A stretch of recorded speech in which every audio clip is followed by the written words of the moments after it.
go. I wake up to a little bit of drool on my pillow, feel like it's gonna be a bad day. Yeah, I'm tired of shit, and the coffee ain't hit yet, damn, ain't that great. I don't wanna go to work, cause my boss is a jerk, and I'm not even that paid. I need a change in my life, cause I don't feel alive, and there's nothing that makes me happy. Hold my beer for a minute, I'm about to quit my... We are back. Play that music. Yeah, we back up in here again, y'all. I hope y'all ready to rock and roll, man. Look, man, this is an episode on the JVJ Network. This is an episode on J Talk Sports. If you ain't subscribed to either one of them, make sure you go and do that for your boy. Like, subscribe, share, turn them notices on, share the videos, all that in the bag of chips. We trying to grow around here. And also, if you're watching over on Facebook, salute to y'all. Make sure y'all do the same thing over there too. Even though I think all y'all got to like follow and like. So do that for me over there. Man, look, man, this is going to be the last time I'm covering this conversation, y'all. It's going to be the last time I'm covering this conversation. But we will be talking about LeBron James and the Stephen A. situation. There's been a few things that have transpired since the original incident of LeBron confronting Stephen A. Smith. But, yeah, I'm going to be honest, man. People like Draymond Green unvoiced his opinion on it. Dwayne Wade, Carmelo Anthony unvoiced their opinion on it. A lot of people have had their takes on it. And I'm still standing firm on mine. But I'm going to have some people come around that's going to reiterate some of the things I'm talking about. Shout out to Marcus. He said, yo, bro, what it do? It's going to be fun. And after I get through a few of these, man, I'm going to actually drop the link. Drop the link for anybody that has a disagreement. Starting off with the disagreeers first, though. Man, Aries Spears, bro. You know the guy that do weird stuff? Try to do weird skits with kids and stuff in it? He decided he wanted to speak on it. You know, he went to the perfect guy to get black people to talk crap about other black people. He went to DJ Vlad, y'all. Now, I don't know if Vlad copyright stuff, but honestly, I don't care because I'm going to play the video because I think this is just the craziest take I've ever heard. It didn't make no damn sense to me, but he said it nonetheless. And I'm going to play what he said because, like when people say stupid stuff, they need to be called out. Like if I say something dumb, call me out. If somebody else say something dumb, call them out, man. It's all fair game in this shit that we talking about. But he said some shit, and I highly disagree with it. So I'm gonna get him up here real quick, like y'all. Let y'all see what Aries had to say because he wanted to call LeBron a hypocrite. And just so everybody knows, this ain't the LeBron fanboy shit. My favorite player is Steph Curry. Golden State, baby. Golden State. I loved it when we had KD and we whipped LeBron ass. But I can't deny greatness. And it seems like a lot of people been hating on this guy to prop up Jordan for the longest. So anytime any situation like these pop up, they seem to just start doing that shit. I don't know what to call it. And see, Uncanny said Vlad does copyright strikes. All right, that's what's up. Look, he gonna do one tonight because we ain't monetized over here anyway, so it don't even really matter. Yeah, he can do them. Shout out to Uncanny. Yeah, man, let's go ahead and get into what Aries Spears had to say, y'all. This right here was just laughable, but I'm gonna let him say it before I matter of fact, I'm gonna let him say his whole thing before I say anything. Hopefully. Cross my fingers. Don't hold me to that. Let's go. Yo, what up? It's your boy Aries Spears here. Listen, man, I want to comment on a moment that went viral, I guess, between Stephen A. Smith and LeBron James at the Laker game, which Stephen A. Smith addressed on First Take, I think this morning, where LeBron James approached him during the game, and you could tell by the facial expressions and the body language that LeBron James wasn't pleased, apparently, about what Stephen A. Smith was saying in regards to Bronny being in the NBA and his performance. And I got to tell you, this is why I have a problem with LeBron. One of the reasons why I have a problem, because LeBron is a hypocrite. And I kind of wish that Stephen A. hadn't backpedaled just because of LeBron confronting him. Because if you remember early in LeBron's career, and I mean early, there was a moment where in a game in Cleveland, I forget who they were playing, and LeBron James got into a skirmish with the opposing team with several players underneath the backboard, sitting near courtside. And his mother jumped into the mix and started, trying to curse the players out and take up for her son. And just to add some real context, one of the first things that Stephen A. Smith said was, LeBron didn't approach me as a basketball player. He approached me as a father, which I could understand. So now let me go back to my point. So when LeBron's mother did that, LeBron specifically yelled at his mother, sit your behind down. Because LeBron knew that, hey, I don't need you to save me. You know, I know I'm your son and you're my mother and I'm your child, but I'm a professional basketball player playing a professional sport. And this comes with it. So I don't need my mommy to save me. Well, why is this any different? Stephen A. Smith is a professional commentator commentating on a professional sport. He's doing his job. But because now it's LeBron's son, he feels the need to come in and save his son the way his mother tried to save her son. You can't have it both ways. His son is a professional basketball player playing a professional sport. He don't need his daddy to jump in and save him. So the same way you told your mother, LeBron, sit your ass down, you know what, LeBron? You need to sit yours down. Stephen A. was doing his job. Nepotism is why your son is in the league. And that's what Stephen A. was pointing out. We know that your son don't deserve that spot, not over somebody who's more qualified, but it is what it is. Because daddy came to the rescue twice. Stop being a hypocrite, LeBron. You know what I mean? Sit your ass down.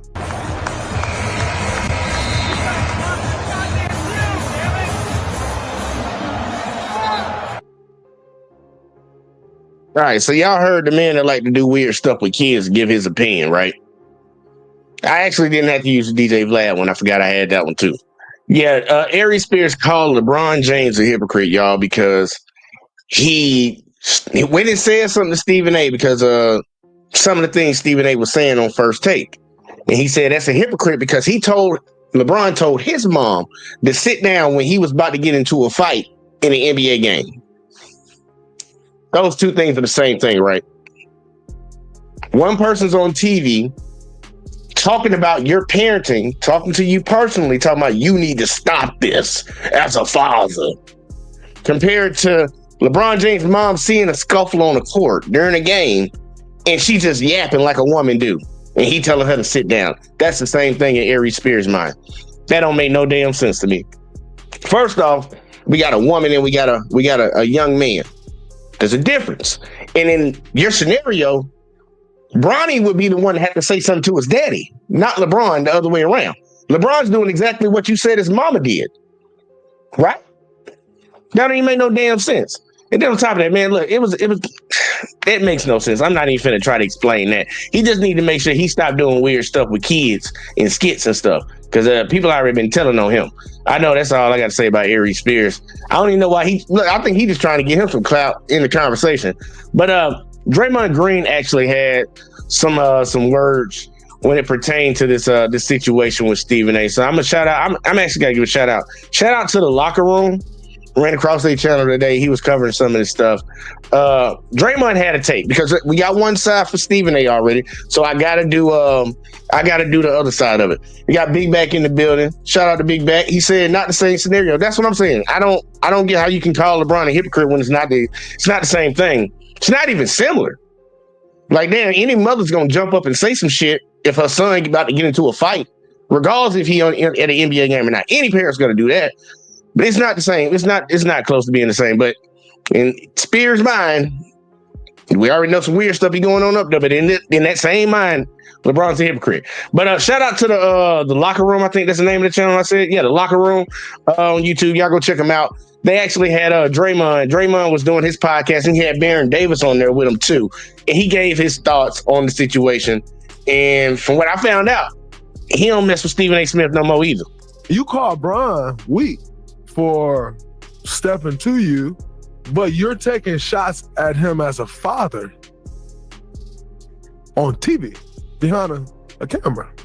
Most would say that's weak because the demeanor in person was like,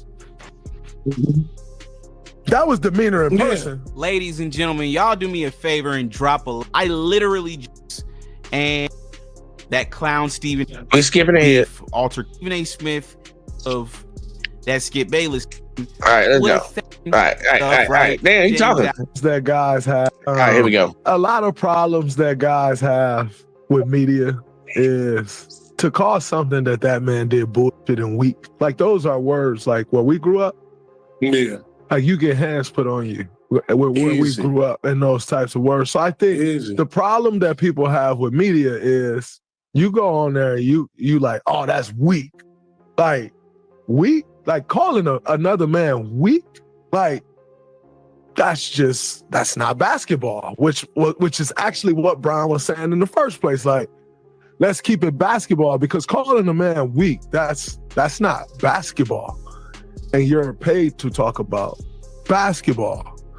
You call Brian weak for stepping to you, but you're taking shots at him as a father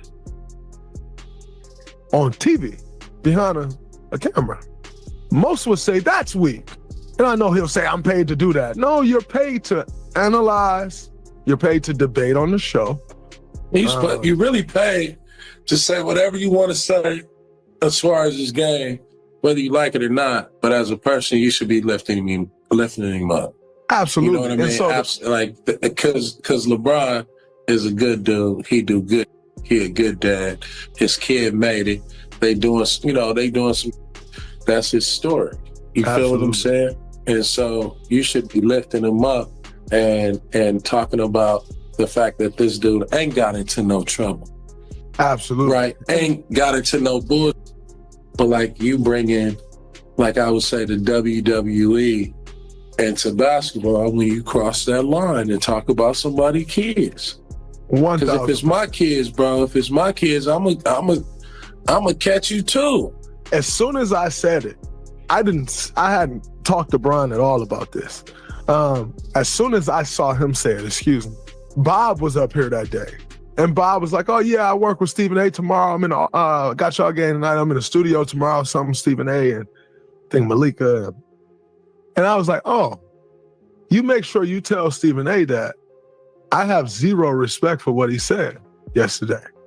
You go on TV, national TV, calling out this African-American, this black father who's raised another successful black young man. And you go on TV calling him out as a father because his son played in the NBA? That's ass backwards. You are on national TV condemning a black man as a father because his son is playing in the NBA. Like, how does that even make sense?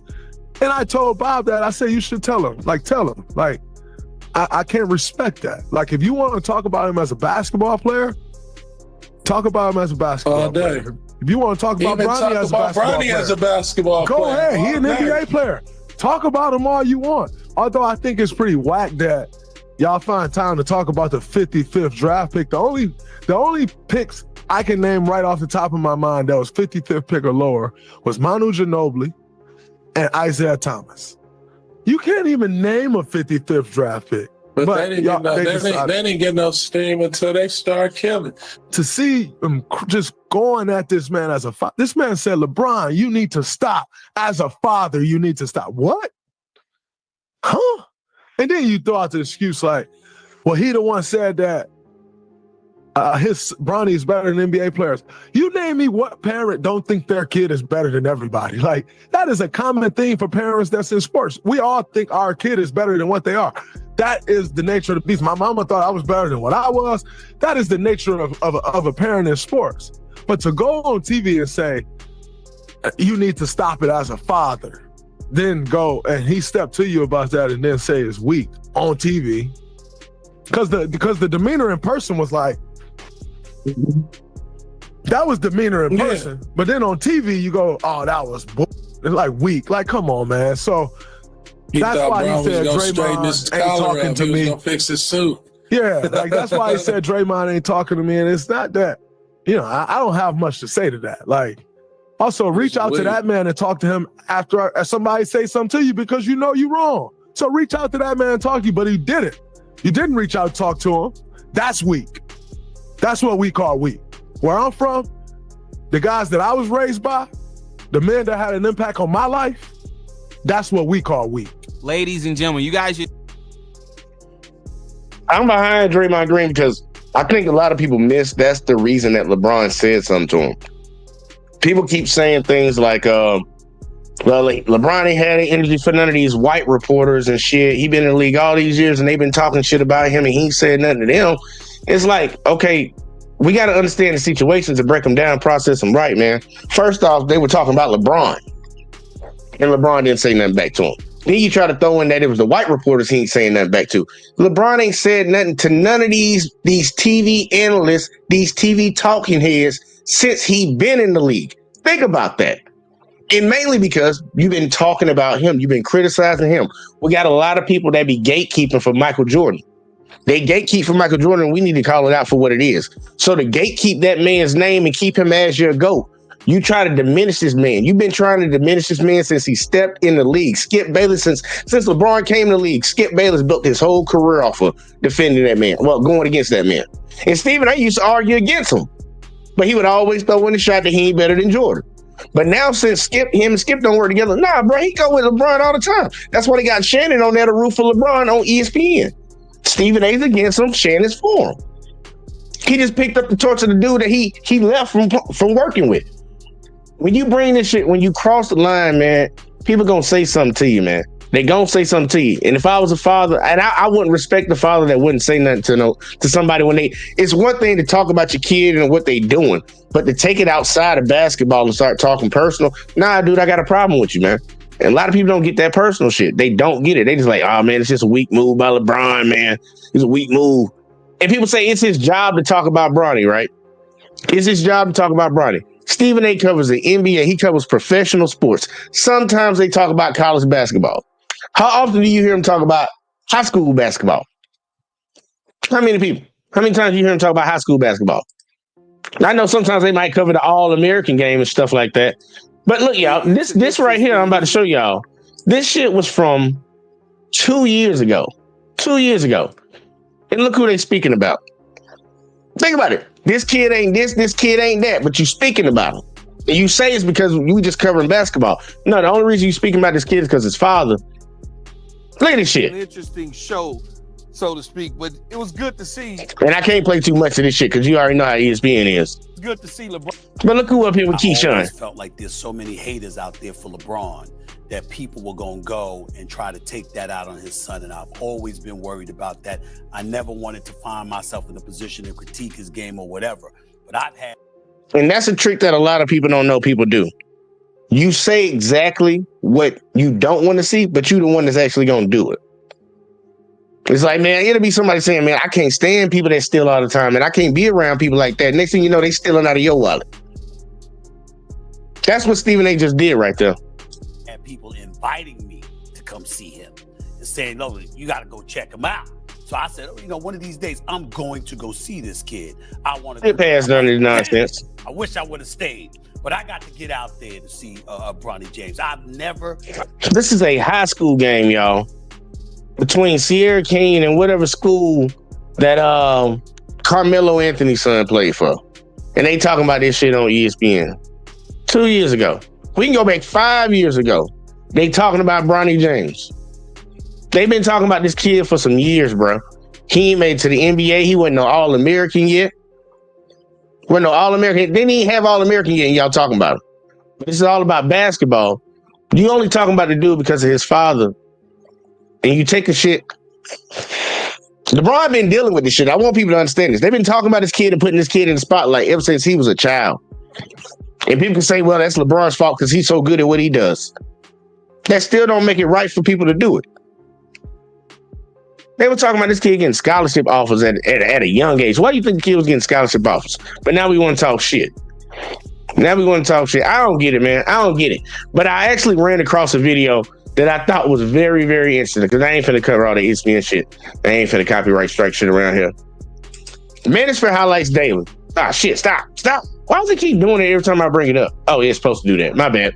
But Manosphere Highlights Daily actually had a very interesting take on this entire situation. I want to play what he had to say, and I'm going to drop the link for anybody that want to come in and give me their opinion on this shit. But I'm going to let this play real quick. Like, While I get that shit dropped up in here. Let's check it out. Let's see what he got. What do you make of LeBron confronting you in the aftermath of that situation? I thought it was weak. I thought it was some bullshit. But a clip of LeBron James confronting Stephen A. Smith goes viral. What a surprise. Not.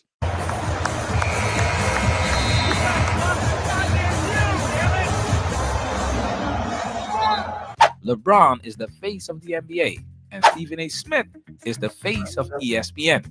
And not a day goes by without Stephen A. Smith and ESPN putting LeBron James in their mouth. So when the two collide in person, it's bound to go viral. But why are we highlighting this confrontation in the manosphere space? Well, because the reasons behind this confrontation involve multiple men's issues. Backed by popular demand, let's run it back and let's get hyped again with the old-fashioned chant. We gotta do what we gotta do. To get into this and do what we gotta do. Because we many.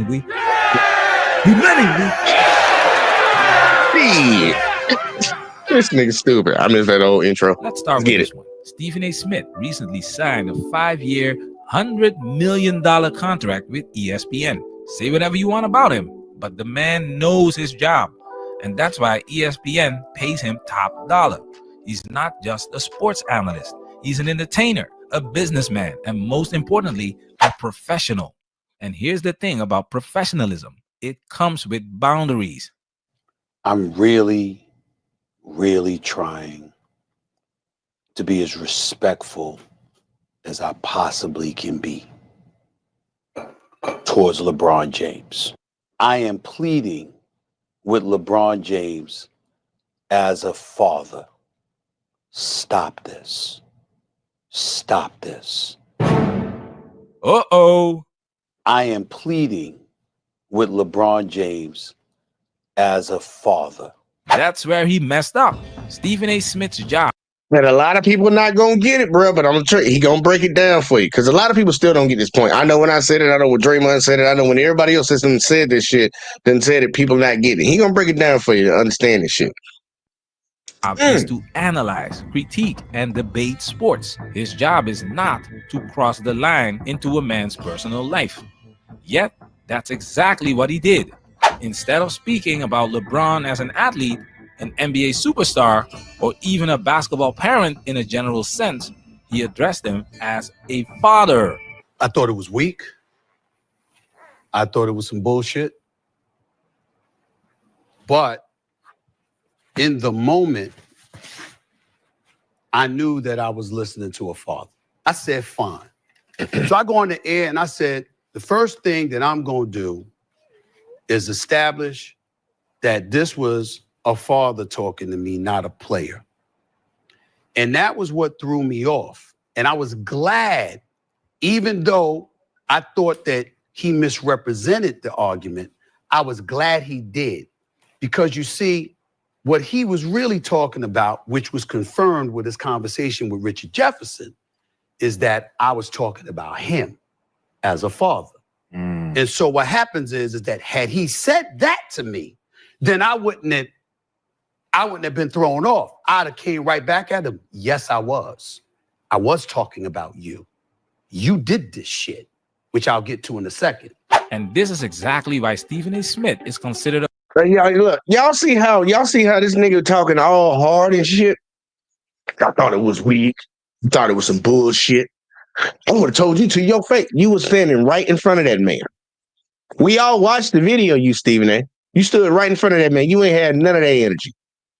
Now for the person that didn't want to talk about this, y'all, remember, he works on ESPN. He against on Gil's Arenas. He been against on all these other. It's like this dude going on a circuit for podcasts, going on a podcast circuit just to talk about this shit, talking hard and shit. But he didn't want to talk about it. Man, Stephen A. trying to play folks like they stupid, and I know a lot of people fall for this shit. Stephen A. is a coon. He a slick talking motherfucker that think he's smarter than everybody, and he critique people. He throw those little small jabs at somebody, and then he'll be the person to punch you. And then when you slap him back, you be like, "Oh, what you hit me for?" It's like, you know what you've been doing. You ain't dumb. But some people just gonna keep getting behind it. All right? Dude, you knew what the fuck it was. A clown and a sellout by many. Let's break it down further. Stephen A. Smith's $100 million contract comes with incentives. Because let's be real, major companies don't throw that kind of money around unless they expect a serious return. That's why when a clip of LeBron confronting him went viral, Stephen A. Smith had no choice but to run with it. And so when I went on the air the next morning, first things first, believe it or not, I know this is shocking for people to believe, but I didn't have any intentions on talking about it until I woke up that morning and saw that the shit had gone viral. Once the shit had gone viral, the bosses at ESPN, now you got to talk about it. This is you. Yeah. And You see how he trying to throw it off on the bosses at ESPN? You see, he said when he went to sleep that night, he wasn't going to talk about it. But when he woke up and saw that it went viral, y'all. Oh, now the bosses at ESPN wanted me to talk about it. Stephen, you just told on yourself that you already was ready. You saw it was going viral. It was a viral moment for you. You know you like attention. You was going to talk about it regardless of what your bosses at ESPN said. And now you're doing a circus. So you're doing exactly, man, dude, this shit funny. and him, you got to talk about it. I said, fine. Do you believe this nonsense? Why in the blue hell was Stephen A. Smith even sitting that close to the Lakers bench in the first place? Because this is his profession. He and ESPN couldn't wait to spin this confrontation into a headline. But let's be clear, this was never about sports. Stephen A. knew exactly what he was doing. He deliberately pressed LeBron's buttons to trigger a reaction. Because when you challenge a man's ability to lead his own family, you're no longer debating basketball. You're questioning his legacy. Now check this out. As a dad, the only reason I said as a dad is because you marketed yourself as his dad to help him get into the league. You didn't do that. Melo didn't do that, or it hasn't yet, and I know he wouldn't. D-Wade, Tim Hardaway Sr., Rick Barry, the list goes. None of them did that. None of them. He's the only one. Stephen A. Smith is so easy to debunk. In his 41-minute rant about LeBron on Gil's Arena, he's full of crap. Simple question. When was the last time we saw father and son play in the NBA together? Never. It was always the sons of retired players like Steph Curry, Klay Thompson, and others Stephen A. just mentioned who entered the league. So how was LeBron James supposed to market himself when his son, who literally carries his exact name, made it to the NBA while he's still playing? Let's keep it real. LeBron didn't market Bronny, the media did. The moment Bronny picked up a basketball, ESPN and Bleacher Report were all over it.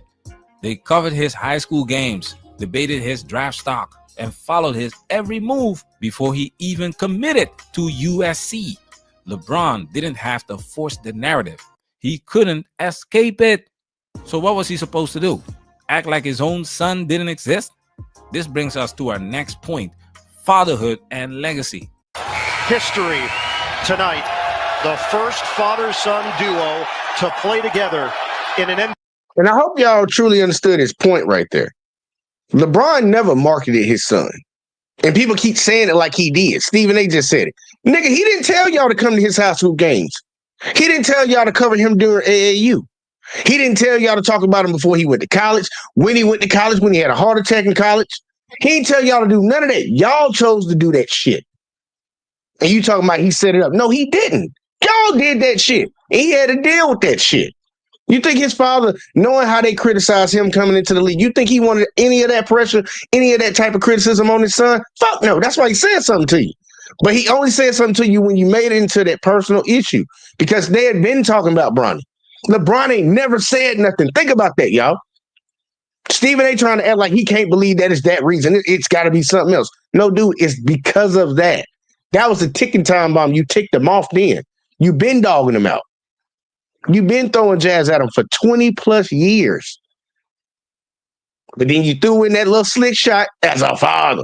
Okay, now you say, oh, you don't talk about me like a father? As a father? Okay, I got you now. Now I'm going to say something because you're using my son to try to get at me, nigga. Nah, I ain't playing with that. And I told you, people that can't get to the man that they want to get to, they'll try to get his kids. They'll try to get his girl. They'll try to get to you one way or another. They trying to get this man through his goddamn son. They couldn't get him with the cheating allegations. They tried to get him with, from what Uncanny you tell me all the time, they trying to get him saying he using steroids or some shit like that. They trying to get him with anything they can. Ain't nothing stuck on this man. This man is literally the prototypical black man you want to see in society. Society claims they want. This is the one they criticizing like crazy. This is what they say they want him to be. A successful black man that's a father, that's in his kids' life, loves his kids, gives back to the community, does good work. What? And this is a nigga you criticizing. This is a man you criticizing. Amazing. NBA game. LeBron and his son Bronny just made history as the first father-son duo to ever share an NBA court. That's legendary. Now let's keep it real. Bronny was going to get drafted no matter what, whether he was NBA ready or not. The name LeBron James Jr. guaranteed he'd get a shot. But that's not what we're debating here. We're looking at this from a father's perspective. Historically, fathers passed their craft down to their sons. If you were a carpenter, your son became a carpenter. A blacksmith, same thing. That tradition has faded over time with endless career choices and the modern, quote unquote, do whatever makes you happy mindset. Many sons don't follow in their father's footsteps anymore. But here's the reality. A father's job is to put his children in the best possible position to succeed. And if you're LeBron James, that means using every advantage at your disposal to get your son into the NBA. Let's be honest, ignoring that advantage would be stupid. Now, another crucial role of fatherhood, protection. If your son enters the NBA, criticism is part of the game. And as long as it's about basketball, it's fair game. But that's not what Stephen A. Smith did. Check this out. Now you got to go to the G League and earn your stripes. Mm-hmm. Instead, he's playing and playing and playing. And I'm getting stats. And he go against Philly. They put him in the first quarter. And Tyrese and them gave it to him. And then they plaster on SportsCenter 0.3 points, 0.3 rebounds. Yeah, I want y'all to hear this. He's saying ESPN plasters, like Stephen A. doesn't have any say-so over his show. But he wants us to believe that LeBron has say-so about everything the Lakers do. But you ain't got no say-so over your show. This is your show. Cap. 0.4 assists, blah, blah, blah. And I said, damn. Why? Because I'm like, now I can't ignore it. Because how am I doing my job? If now you put me in a position where because they put the stats up, everyone is blowing it up. They're putting it on all their social media pages. And it's like, how all of that's happening? But Stephen A. Smith got nothing to say. I can't get away with it no more. Now, someone who doesn't know a damn thing about basketball will hear Stephen A. Smith talk and think he's spitting facts. But he's doing what mainstream media always does, pushing a narrative. They don't tell the full story. They cherry pick stats, frame the conversation a certain way, and let perception become reality. It's not about truth. It's about headlines. Now, let me show you how a real analyst approaches the game. Watch this. We're going all the way back to January 15th. Not 2 weeks, January 15th. Not the last 2 weeks, Charles. January 15th. Since then, the Lakers have won 20 of 24 games. They've gone 20-4 since then. Incredible. They're playing phenomenal basketball. One of those 4 losses happened to come on a night in which the Lakers were absurdly injured, very shorthanded, playing against the Philadelphia 76ers. And in that game, they had suffered so many injuries that Bronny James got an opportunity. The night before that game, Shake Milton had not played well. It was the second night of a back-to-back. Shake Milton had not played well. Meanwhile, Bronny was playing well in the G League, and so he got called up to play in that game. And you know what happened? He got embarrassed. He got embarrassed by Tyrese Maxey. But you know what? Tyrese Maxey is that damn good. Tyrese Maxey will embarrass a lot of players that he's playing against, and Bronny got put into a very, very difficult spot. And so Stephen A. The next day, like a lot of people, a lot of media, especially national media, that doesn't cover this team every day, that isn't paying attention to everything going on with this team, immediately jumped on to the story in a very, very negative way. In a very negative way, talking once again, bringing up that tired conversation of this is why Bronny shouldn't be in the league. This is why, he's only in the NBA because of nepotism and all these sorts of things. All the stuff that we spent time talking about, way too much time talking about last summer, it all came back. All because of one game. One game, Bronny got one opportunity in the NBA. And what bothered me about it, and I talked about it at the time, was that one performance in the NBA against one of the best young guards in the league, it completely erased everything Bronny had done well in the G League. The whole point of this season for Bronny was to grow and to develop. And guess what? He's been doing it. He's been playing well in the G League. Now, that does not guarantee that he's ever going to be a great NBA player. It doesn't. No 55th pick comes into the NBA with any kind of guarantee. In fact, most of them, the vast majority of them, do not pan out. Shout out to Laker Nation for that. And I'm gonna stop real quick right here. And this is why I'm gonna show why it's even crazier that it was an argument. And a lot of people don't get that. It's bullshit. Just because you don't want this kid getting special treatment because of his father, but he's getting special treatment in the opposite way because of his father. This is the number 3 draft pick from the same draft that LeBron was in. Pick number, look, I want y'all to make sure y'all see this. See this right here. What pick was he? The number 3 pick in the NBA draft. Y'all probably ain't heard his name mentioned one time this year. But look what he averaging.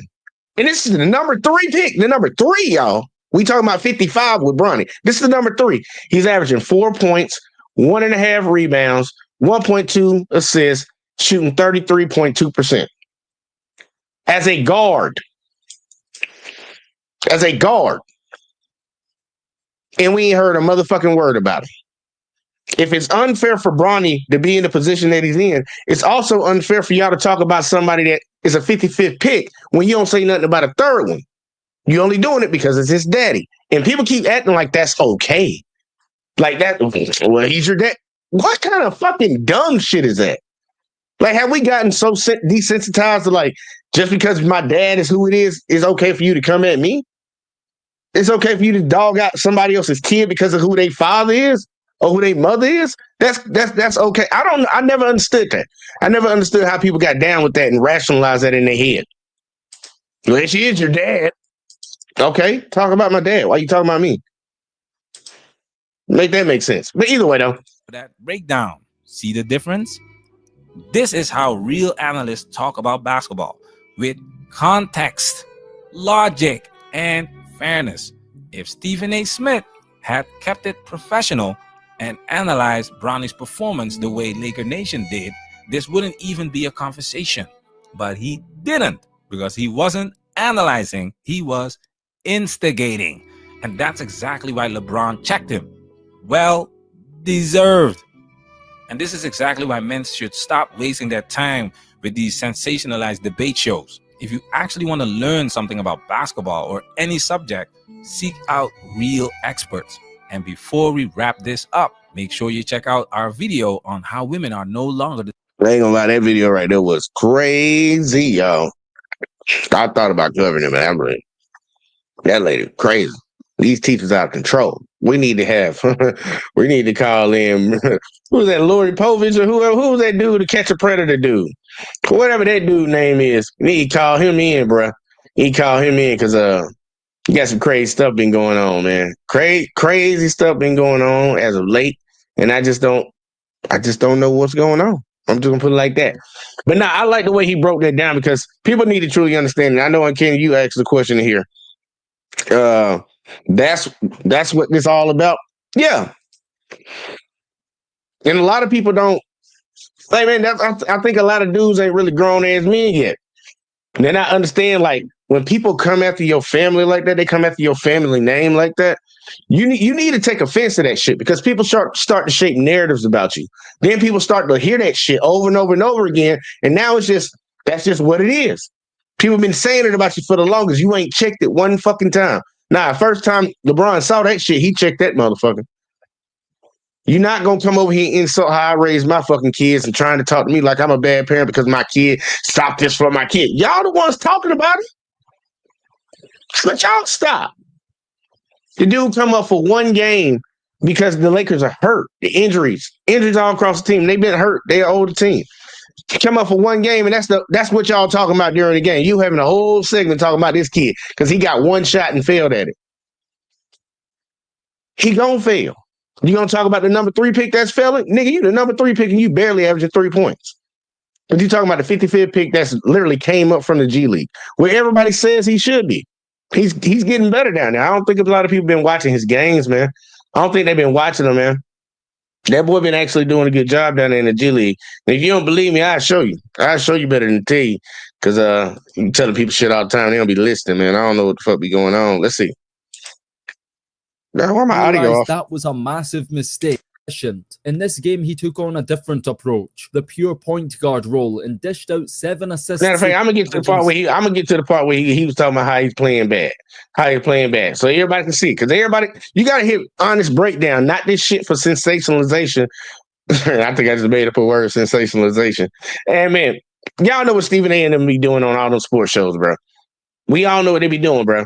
It's just dramatizing shit, bro. Trying to make shit something that it ain't. I'm like, dude.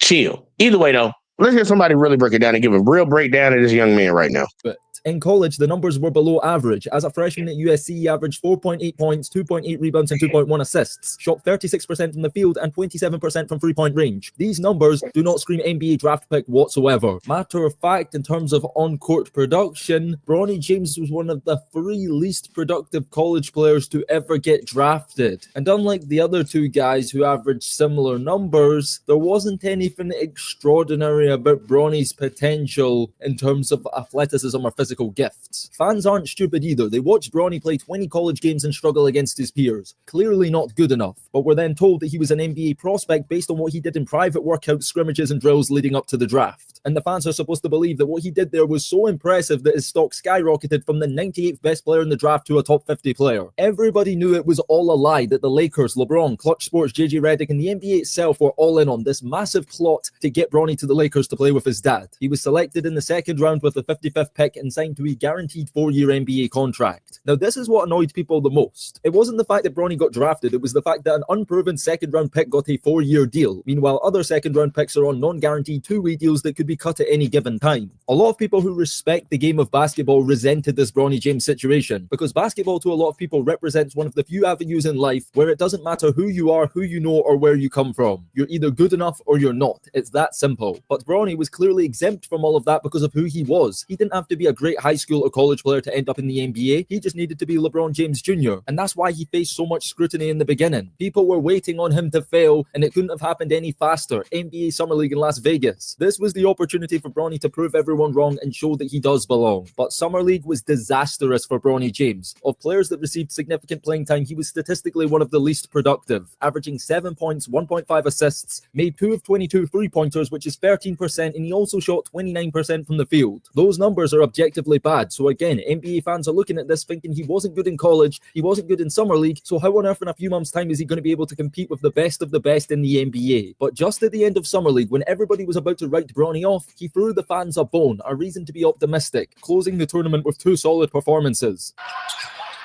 Every time number 9 touches the ball, there is a buzz in this arena. What a start for Bronny. Rips the cords from the mid-range. Colin Castleton, a 2-way player for the Lakers. Bronny's got it. 2 more. Here's Bronny.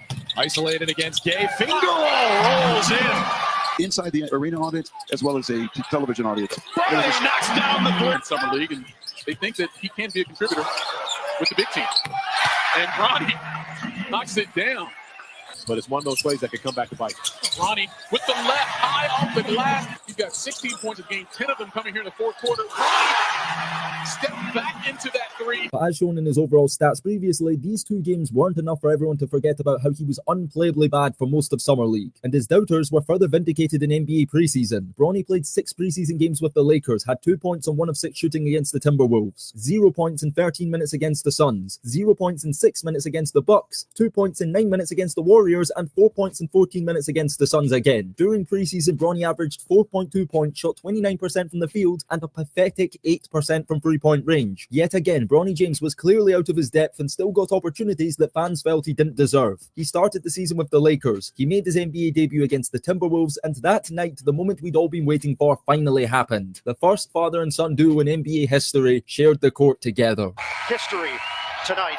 The first father-son duo to play together in an NBA game. This was supposed to be a monumental moment in basketball history. LeBron James was on the court with his son in an NBA game, but it felt inauthentic, forced and cheap, and that's why it wasn't celebrated the way it should have been, because it felt as if Bronny could have been anyone, and it isn't as impressive to see when it feels undeserving. The next time Bronny played NBA minutes was another sentimental moment, playing against the undefeated Cleveland Cavaliers, which marked possibly the last homecoming for LeBron James Sr., but also the first for Bronny James. And this game, October 30th, was also the game Bronny scored his first NBA field goal.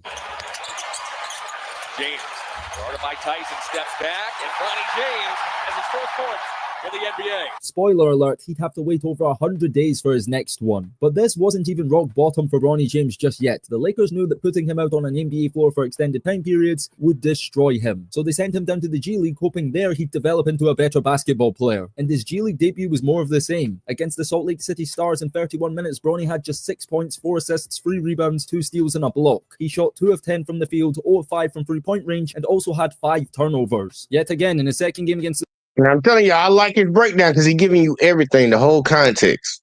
And right now, we can say Bronny ain't playing good, y'all. But watch how this shit keeps going. The Stockton Kings, Bronny had 4 points, 2 of 10 shooting again, 2 rebounds, 2 assists, and shot 0 of 2 from three-point range. And it just seemed like this is who Bronny was. It didn't matter if it was college, summer league, NBA, or G League. Put him on a basketball floor, and regardless of the competition, you'd see the same thing. And that was Bronny turning the ball over, scoring under 5 points, and shooting terribly from the field and perimeter. He wasn't just bad by NBA standards. He was statistically the worst player on the court, no matter where he played or who he was up against. And then reports came out that made us question his legitimacy as an NBA player even more, when it was announced that Bronny James would only be playing home games for the South Bay Lakers. This outraged a lot of fans. It made it seem like Bronny was a sideshow, a local celebrity instead of a basketball player, a part-time hooper who was too privileged to fly economy and travel like every other player in his situation. His popularity only added to this theory. Bronny sold over 500,000 jerseys, generating more than $50 million in revenue for the Lakers. It made people wonder, is this a situation where the Lakers knew he wasn't good enough and wanted to use him as a marketing tool for the South Bay Lakers to build attendances and make profit, only featuring him in home games so other teams don't get... Like, I want to pause real quick. Like, you know, people said it's unfair that he got that contract. The motherfucker signed 4 years for $8 million. And in his first year, he made the Lakers $50 million. I don't think that was a bad business decision on their side. Just being honest with you. I don't think it was a bad business decision. And see, I don't know why my internet acting funny. Right when I get up into it, man. Right until I'm getting to the nitty gritty. Yeah, I'll give it a second, man. This shit doing some funny shit. But people do put the whole context in there. It's a lot of shit that's funny about this. As a business, if I can pay out $8 million and get $50 million back within a year, less than a year, bitch, I'm doing it. Like, I'm doing it. It's legal. Oh, we doing it. And any of y'all in the same situation would do the exact same thing too. Get a piece of the pie. These were real theories that many people believed in at the time. But then something happened that nobody expected, and that was Bronny actually started playing well. In 21 minutes against the San Diego Clippers, Bronny finally had a solid game, with 16 points, 4 rebounds, and 2 assists. For as good as it was, though, he was still struggling with the three-point shot, going 0-4 from the perimeter in an otherwise efficient scoring game. Then December 12th, Bronny actually decided to travel on the road to face off against the Suns G League team, and he will be glad he did, because this game was possibly the turning point. In this game, Bronny was different. He set the tone early with a pair of threes early on. Possession stays alive for Bronny James. A 3 is good. In 4 straight, the former Virginia Cavalier. Here's James trying to double up. And he can. And this gave him the confidence to play at a level we hadn't seen from him since his high school days. Yes, this was a breakout game. John Little before the game, and he was talking a little bit about what he's been able to build on here. Hello, Bronny James. There are NBA skills here. And he's been confident doing just that so far tonight. Bronny's working on Moses Wood. Gets to the elbow. Between the legs on the handle. The follow away is good. Here's James. 21 tonight, goes back to work. Acrobatic, and he has a chance at a three-point play. Even if Snoop Dogg doesn't agree. Snoop, is this a breakout performance for Bronny? I think it's experience. No such thing as breakout in the G League. Come on now, quit playing with me. Bronny went off for 30 points on 56% shooting from the field, with 3 rebounds and 2 assists to go along with it. But what was most impressive about Bronny in this game was his assertiveness. He looked comfortable, finding the right balance between getting shots up, but not forcing the issue. The game was close down the stretch, and Bronny showed that when the game slowed down, he was capable of producing in clutch moments. He's feeling it right now. 24, looking to add on to it. No resistance. Flip game's good. They'll turn to James. Bronny drives left lane line. Good off window. There's 28 for Bronny James. Nearly had it picked off. James inside. Finger roll. There's 30. And while South Bay lost this game, it was a promising showing for LeBron James Jr. And then in the next game, against the same opponent, Bronny proved it wasn't a one-off, with 16 points, 2 rebounds and 2 assists. Sure, this wasn't quite as efficient going 6 of 20 from the field, but even still, he was able to put the ball in the hole, which is something he couldn't do a few months ago, no matter how many shots he attempted. And it was around this point where Bronny got not just more comfortable scoring the ball, but also contributing in other ways. Against the Greensboro Swarm, Bronny had 16 points again, but also had 5 assists, 4 rebounds and 3 steals, all of which were season highs across the board. The final game of the Rookie Showcase was an interesting one, because Bronny only had 6 points, but it wasn't like the 6-point games where he shoots 2 of 12 from the field. Bronny attempted just 7 shots and made 43% of those attempts, so it wasn't like he was terribly inefficient. In this game, he took on a different approach, the pure point guard role, and dished out 7 assists in this game. And some of these passes would have you thinking he was LeBron James Sr. Got at the rim. James goes up top. Great assist there. Bronny able to get out in transition to push. Finds Kelly for the easy layup. There by Culver. Misses. They find Bronny. Bronny with a great pass to Tyler Kelly. Oh, and to cap off this performance, he also had 5 rebounds in this crazy block I need to show you. Afternoon. Thompson. There you go. Denied by James. Bronny finished the tip-off tournament playing 7 games with the South Bay Lakers, and across the board, it's significantly better than anything we saw in college, summer league, or preseason. Bronny averaged 13.4 points, 3.4 assists, 1.1 steals, and almost a block per game. Sure, the efficiency wasn't great, shooting 37% from the field and 21% from the three-point line, but that does improve, trust me, because since the beginning of the G League regular season, Bronny has taken his game to another level that nobody would have expected in this short of a time period. Gordon alley-oop. Here comes James. Rams it on 2 hands from the three-point line. Charged by 5, 37-32. James to answer.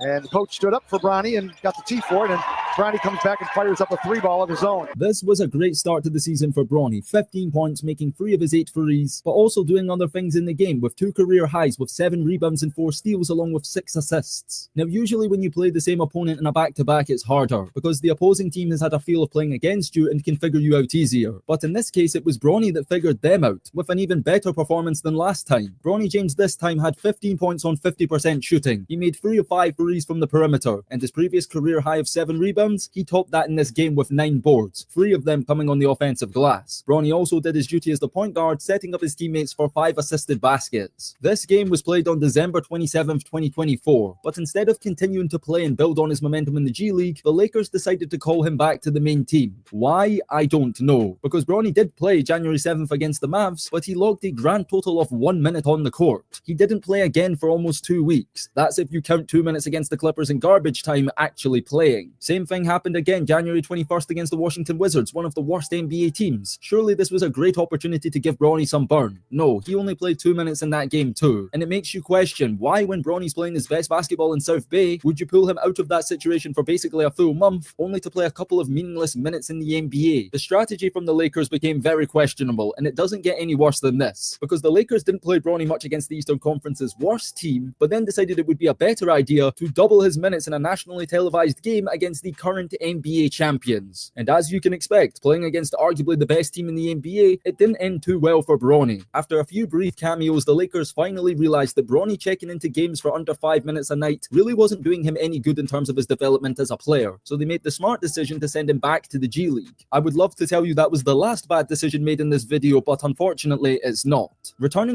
Now I want to ask the question because I know there's going to be some conspiracy theorists out there. Who's going to say that LeBron was the one who told him to call him back up? Because I'm pretty sure somebody's probably thinking it.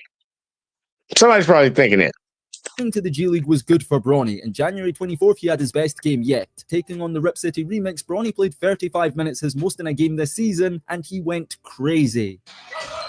Here's the lob of LeBron James. In there behind you. And James turns on the Jets. James steps into a three. Bronny James the other way. Here's James attacking the runner. James down the paint. Bronny James. James Jr. dropped 31 points, hit 5 free balls, shot 45% from the field, had 3 assists, 2 rebounds, and 2 steals in a victory. If there was ever a time where Bronny needed a game like this, it was now. And you can see how much it meant to him in the post-game interview. All of a sudden, the narrative surrounding Bronny James was changing, and that's because he was rapidly improving in real time. His stats in the G League looked like a legitimate pro. Bronny was top 10 in scoring, averaging 23 points per game, ranking in at 7th. He was now scoring efficiently too, shooting 43% from the field and 46% from the three-point line. Let's not forget about the 6 rebounds and 5 assists he was averaging too, and also what he was doing on the defensive end. Bronny was top 10 in steals, averaging 2 a game. And since the restart, Bronny was playing like one of the best rookies in the G League and proving himself to be a two-way player. The G League is no joke. Some of the best players outside of the NBA are in the G League right now, and Bronny was showing that he belongs, and not just that he can compete with them, but that he can stand out amongst them. Everything seemed like it was going to plan, and the plan was working. Bronny was confident, coming into his own, and the logical play was surely to let him continue to build upon his strong start and continue earning his way in the G League. He was gaining the respect of the masses, receiving praise from the media for his play on the basketball court. But then the Lakers just had to mess everything up. Once again, instead of prioritizing Bronny's development, they made the same mistake again and set him up for complete failure and threw him into the fire against the Philadelphia 76ers. And y'all remember, this is the game where Stephen A. the next day on ESPN decided to make his take that, as a father, please stop this. The boy had just got called up for a game, and we already know they had a bunch of injuries. They called him up for this game. He's getting in garbage minutes in the first quarter, 2 minutes and 10 seconds into the game. He coming up because, look, y'all need bodies. And the Lakers should have let him stay down there and call somebody else up or just play short. But they called him up while he's been playing good in the G League. And this was the worst thing they could have done. Bronny played the most minutes of his NBA career yet, 15 minutes. JJ Redick called him into the game in the first quarter and quickly realized that was a massive mistake. 3:40 to go, opening quarter. Step in, steal. Yabusele trucks his way to the rim. Finney-Smith, kick. Bronny James off. Steps through. Bronny 3. Off the marks. Rush up the floor. Bronny blocks. What I showed you just there is just offense, but the defense was even worse. Tyrese Maxey, one of the premier guards in the Eastern Conference, welcomed Bronny to the league in brutal fashion, hunting him and frying him time and time again. This game was an absolute disaster for Bronny James. He got exposed badly. 15.0 minutes, 0-5 from the field and 0-3 from the perimeter with 3 turnovers. But there was no escaping this performance from Bronny. It was so bad, and the way the Lakers handled it was even worse, because JJ Redick basically threw him under the bus in the post-game interview.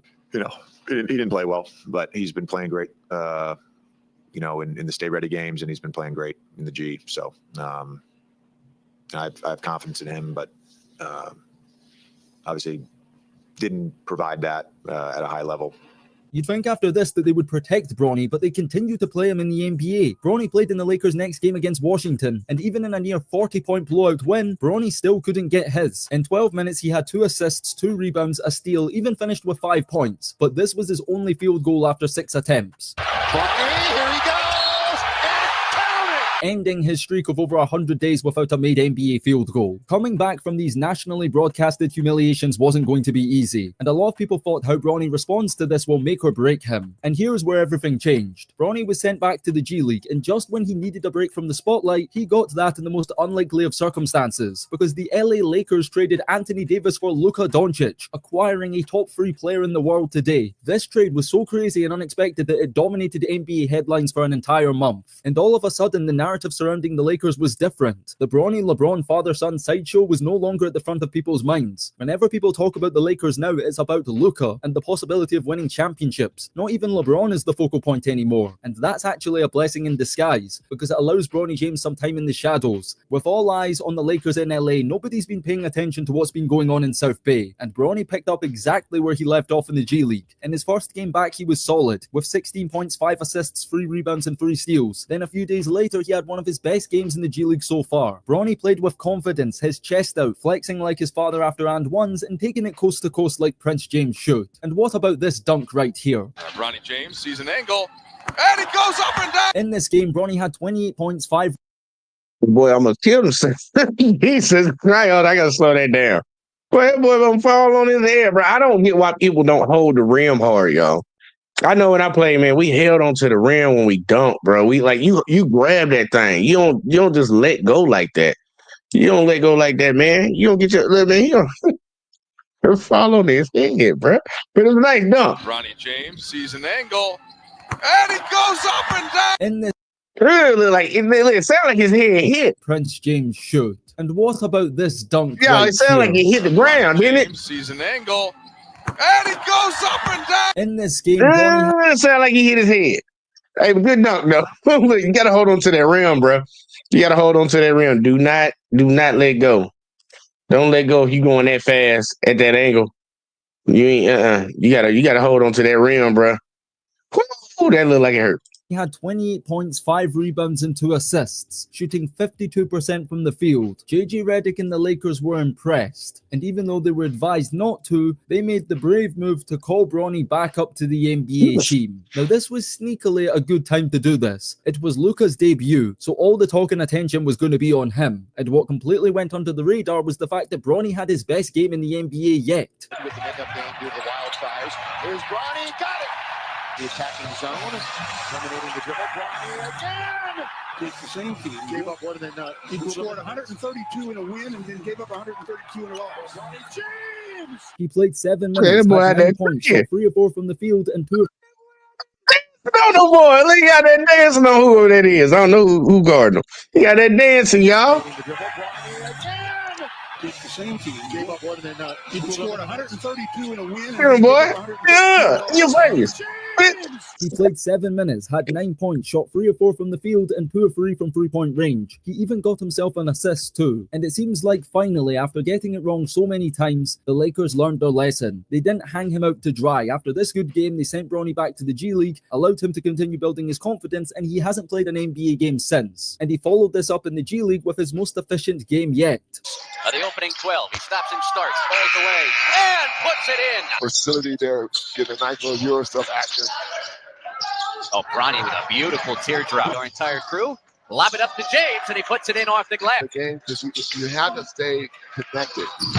Bronny James sticks the corner triple. Bronny had 24 points on 10 of 16 shooting. That's 63% from the field. He made 66% of his three-point attempts, going 4 of 6, throwing 5 rebounds, 6 assists, 2 steals, and his highest FIC rating in a game this season. Then you have an all-around great performance. And his most recent game was a solid 1-2. Against the Salt Lake City Stars, Bronny had 16.6 rebounds and a season-high 8 assists. In this game, Bronny really embraced his responsibility as the floor general, creating shot attempts for his teammates by distributing the ball, showcasing his improvement as a true point guard. And even if you're the biggest Bronny James hater, you have to admit he looks significantly better in 2025 than he did in 2024. And it's clear now that a lot of his struggles have been mental. We have a large enough sample size now to know that Bronny James is a good G League player. And if you forget everything else, how he got there, and just look at what he's doing from the lens of a 55th pick in the draft, a lot of NBA teams would be happy with their second round pick performing like this. For the G League season, he's averaging 21.9 points, 5.4 rebounds, 5.1 assists, assists and 2 steals. He's shooting 44% from the field and 39% from three-point range. He's turned it around in such a short period of time and is actually playing at a respectable level. The question now is, can the Lakers manage this appropriately? Things are going so well in LA. The Lakers are flying up the Western Conference standings and are now the 2nd seed in the West since the Luka trade. It's important to remember that while Bronny James is getting better, that does not mean he's ready. They cannot get carried away by this and throw him into a playoff series against somebody like Denver or OKC. That would undo all the good work Bronny has done over these last few months. I think we've seen enough from Bronny in the NBA this season. The way to go is to keep him in the G League. Allow him to focus solely on the South Bay Lakers. Try to make a run in the G League playoffs, and maybe after the G League season is over, you can call him up for a few meaningless games at the end of the regular season in April when you decide to rest LeBron Luka ahead of the playoffs. Then you allow Bronny to return to Vegas for Summer League, have a main role with the team, push him hard in training camp, see what he can do in preseason, and reevaluate from there. There is no need to rush the process. Bronny is 20 years old. What we know for sure now is that Bronny is a good basketball player. Whether or not he's an NBA player remains to be seen. But I think it's important to recognize that while he has improved and the improvement is promising, he is not ready to be a part of an NBA rotation right now. But he is going in the right direction, and this has the potential to be a great success story. From a guy that everybody said wasn't good enough to turn it around and in the end actually be a good player. This depends on the Lakers as much as Bronny James though. Because of the media, the attention, and who Bronny is, they must take great care with how they handle this situation going forward. But what do you guys think? Is Bronny James ready for the NBA? Do you think it's the best strategy to keep him in the G League and allow him to continue to develop? Or do you completely disagree with me and feel like he's not good enough for the league, point blank period? Share your thoughts and feedback down below.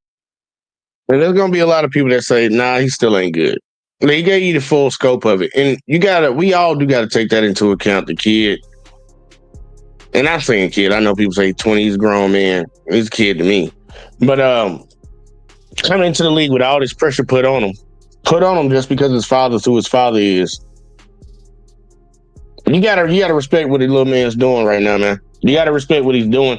And people like Stephen A and shit need to stop trying to come around and kill somebody's career, kill them in the head mentally and shit, when you don't talk about nobody else that was drafted at his position. And once he finally got away from hearing all the noise and shit, we see what he's doing, y'all. We see what he's doing. So maybe, and hopefully, because I'm rooting for him, hope he develop and get good. Because I believe he can be an NBA player. A lot of people saying that he's not an NBA player. Like, bro, that dude is an NBA player.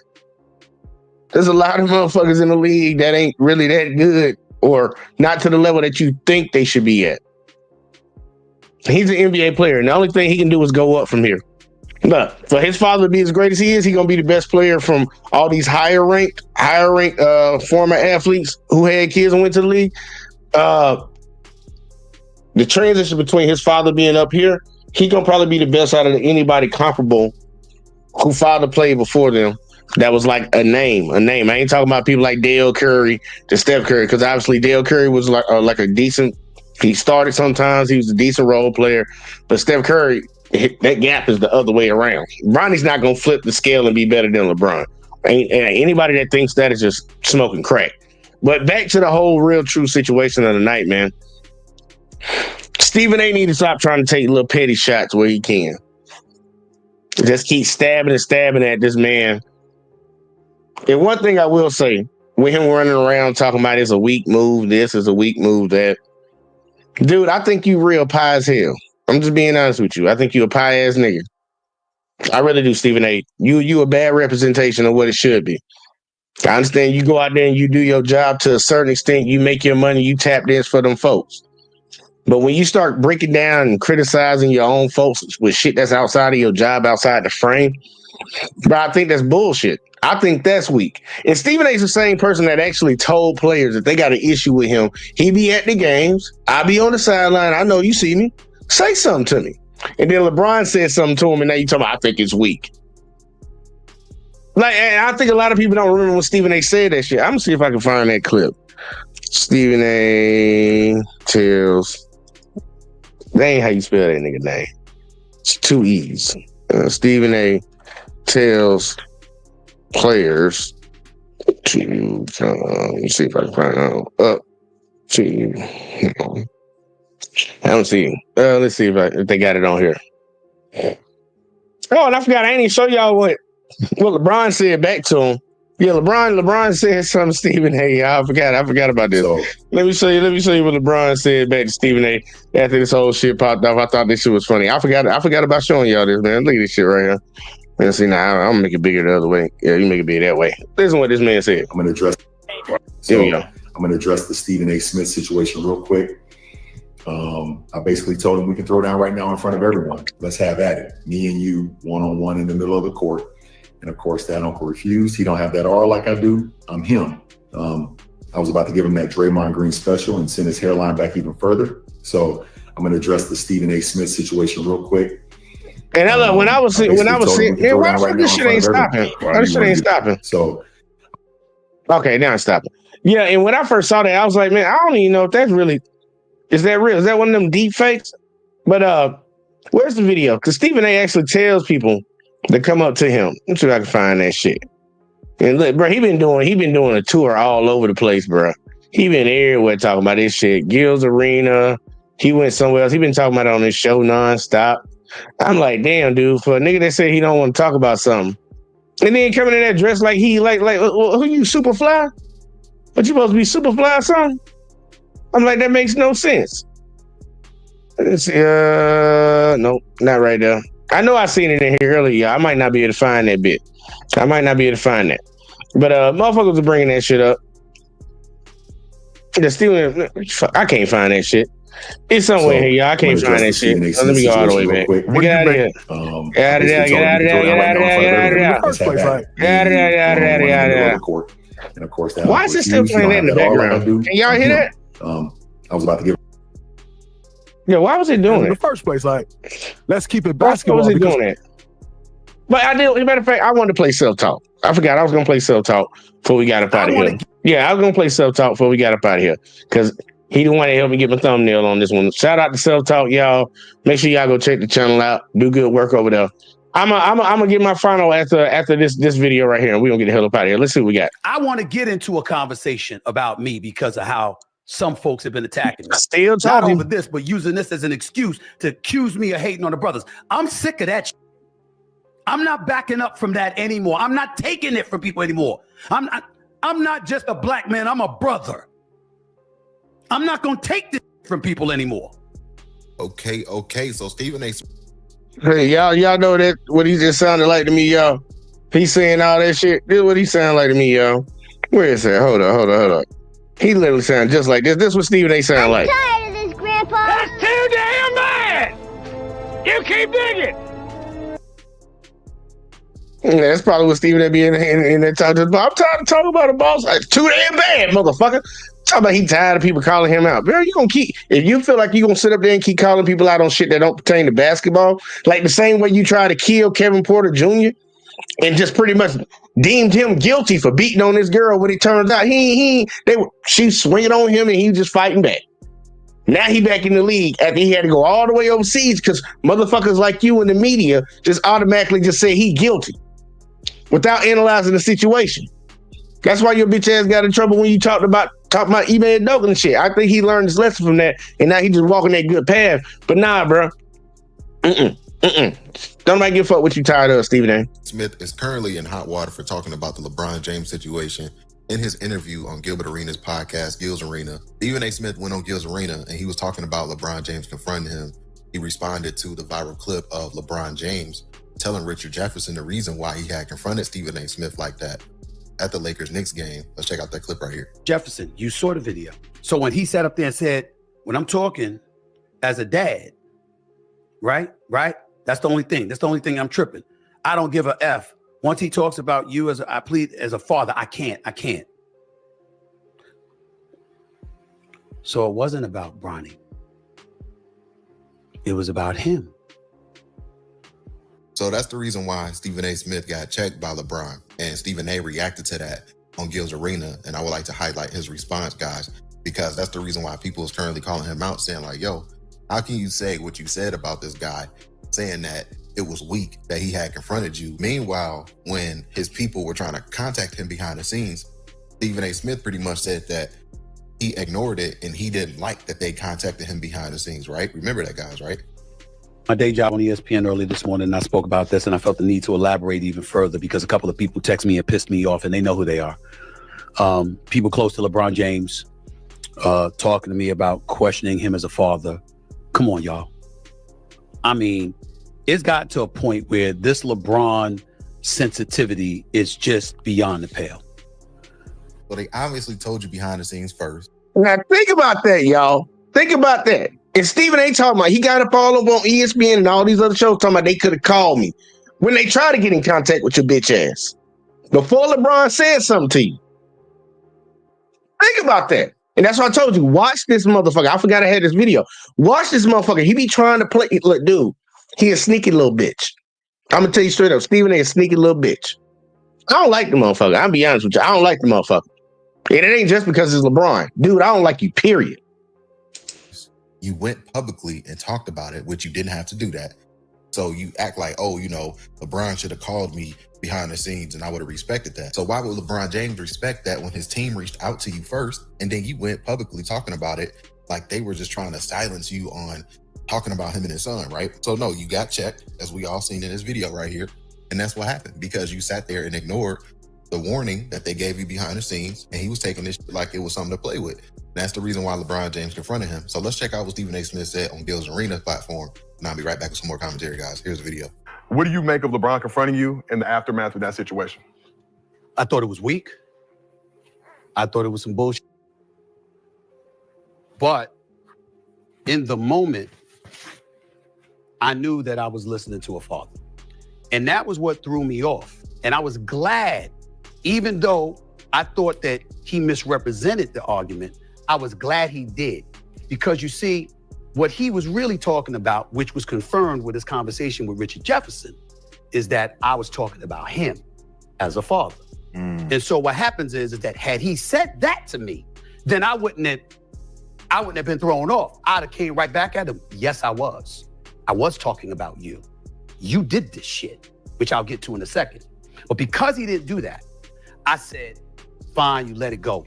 Mind you, I just agreed to my contract. Courtside. That day was when it was announced. It's all over, everywhere. Watch about me, right? Mm-hmm. It's a nationally televised game. Mm-hmm. The cameras are rolling. And I'm like, if I do anything, this is going to be a scene. You had called me and said, Ron, pissed off. I'm mad as hell. He want to see you man to man. I said, what would I have done? Rich Paul said, you'd have hung up the phone and you flew to LA. I said, thank you. So my point is, rather than come up to me at courtside, all you had to do was say, yo, I need you to stay. Don't leave this game. I need to see you after the game. That's all he had to say to me. Then as we speak, he says that. Let's take an example. He said what you just said. Yeah. I stand down. We're not even gonna move past that. Like, dude, you talking about both sides of your neck. First, his people should have. He know how to get in touch with me. They should have got in touch with me. His people tried to get in touch with you, and then you went and told everybody that you would have got on a flight and flew all the way out there if they tried to get in touch with you. They did. You ignored it. Now you talking about, well, if he would have just said, don't leave after the game. No, he got to you the way he needed to get to you. You don't get to dictate how somebody address you. And he tried to do it the nice way the first time by having his people call you. Obviously, you didn't want to pay no attention to that. But I got Big Back for Life up in the building. What to do? What up, though, bro? Man, that shit, man. You see what I'm on? Yeah, man, I see. Shit, man, look. Now I'm all confused, like, what exactly LeBron is mad at? Is he mad at because he said something about Bronny, or how him as a father? I gotta ask, based off his body language and based what they try to read what he said out of his mouth, it was just strictly about Bronny.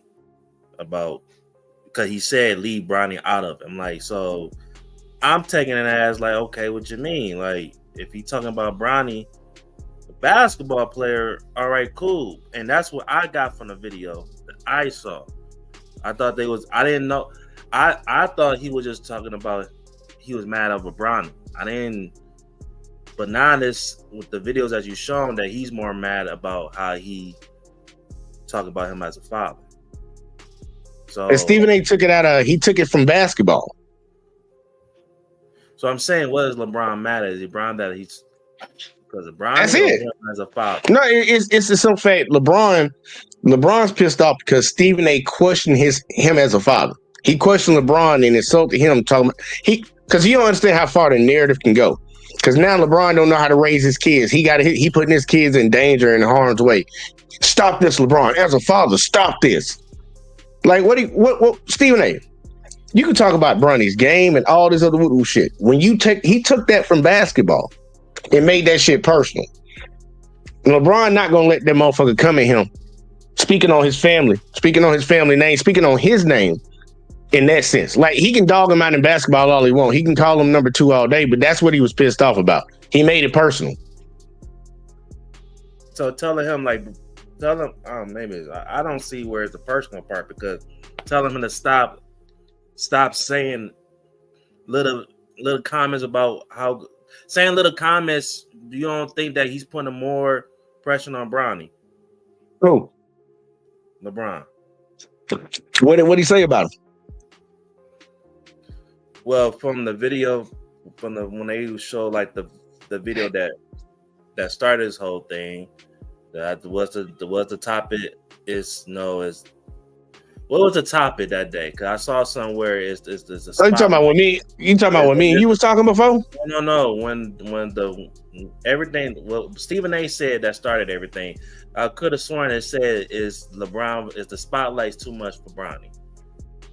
And LeBron said something, and the question on first take was like, is his comments putting pressure on Bronny? Is the spotlight too much for Bronny? And based on that question, what they were talking about on the show, it sounded like Stephen A. that's where I think it would motivate Stephen A. to say, like, hey, LeBron, stop this. Like, you know what I'm saying? Every time you say something, you're going to put more pressure on Bronny. And then now it's going to give us something to talk about. So that's how I took it. I didn't think where he was like, nigga, you on some bullshit as a dad, like you're a bad father. But now I'm just all confused. Like, yeah, I'm confused because I didn't. The topic that day wasn't about LeBron saying something and putting pressure on him. That was the day after they played the 76ers and Bronny got cooked by Tyrese Maxey. It was I saw somewhere that there's something about the spotlight is too much for Bronny or something, or they took a quote from LeBron and they posted on the screen. I saw something like that. So I try to pull something up and see what you're talking about, because I'm confused. I don't know what you're talking about with them, but I'll try to pull the other video back up in the back and try to see if I can find it. My whole thing is whatever that topic was, sounded like Stephen A. was more so trying to answer the question, respond to the question that was asked. Now, I don't know. I didn't take it as like he was trying to disrespect LeBron's father. I thought he was coming from like, all right, this could be concerning type shit. Like, you know, you already say that, you know, he's better than some of the players in the league. You already know, you saying you want to play with him, you know, saying spark a lot of things. I'm thinking like every little comment LeBron's saying about Bronny. I thought Stephen A. was saying like, bro, relax, like stop putting this pressure on Bronny like this. Like, that's how I took it as. I didn't take it as like, oh, you trying to disrespect him, like tell him what to do as a father. Well, in the video where Stephen A. This is right when Stephen A. was about to start talking. This one was on the screen, so I don't know. I didn't see that. Okay. I didn't see whatever you saw. Well, like, is this the video you was talking about, or are you talking about a different video? Yeah, this is the video. So it said maybe put him in a tough spot. Oh, so this is a quote from JJ Reddit. Yeah, it wasn't from LeBron. LeBron ain't said nothing about Bronny to the media. Not during this time. I know he made that comment, that tweet. I know everybody bring up that tweet. He made that a while, like some years ago, but he ain't. Bronny say nothing about this. And Stephen A. just came out of left field saying this shit. Really trying to be as respectful as I possibly can be towards LeBron James. I am pleading with LeBron James as a father. Stop this. Stop this. And that's why LeBron looking to stop what, nigga? Okay. Like, who you talking to? Stop what? That's the shit that's the shit that pissed LeBron off right there. And I know some people like, man, that ain't shit, whatever fuck. Okay. When people talk about you and you don't catch the little slick, little sly shit they say, where they're pretty much insinuating something on you, but they try to play it off like it's a joke, or they trying to pay it off their compassion or some shit like that. Nah, bro, they trying to shape a narrative about you. LeBron don't like that. Think about it. If anybody would know about the media and how they try to shape narratives, it would be LeBron. They've been shaping them on him since he was 16 years old. And he like, nah, bro, you're not doing that. You can talk about my game. You can talk about my team. You can talk about me not being the best player ever. You can talk about me not winning no chips and my rings and all that. But now you're not finna insinuate that I'm a bad father. You're not finna finna. He was a bad father, though. That's my thing. He's just talking about this particular situation. And if he don't stop it, what does that mean? I'm saying, like, what narrative would they shape? But that's not saying he didn't. But people gotta understand this. Even though he have his opinion about LeBron, bro, he didn't say he is multiple videos where he praised LeBron as a player, as a man, as a father. Like, so that's why the narrative that he's trying to tell LeBron, like this narrative that Stephen A. Is pushing out LeBron's a bad dad. That's bullshit. I don't believe that one bit. He's trying to insinuate that LeBron has somewhat control over whether Bronny plays on the Lakers team or the G League. And as a father, he should step in and stop the Lakers organization or himself, because mainly he's trying to make it seem like it's LeBron. Okay. Bruh. Okay. Like, okay. If you put it that way, trying to tell what the fuck LeBron gonna tell the organization? Would he own the team? Like, does LeBron own the Lakers? No. Stephen A. know that. Okay. LeBron can't make that call. So why you pleading with him?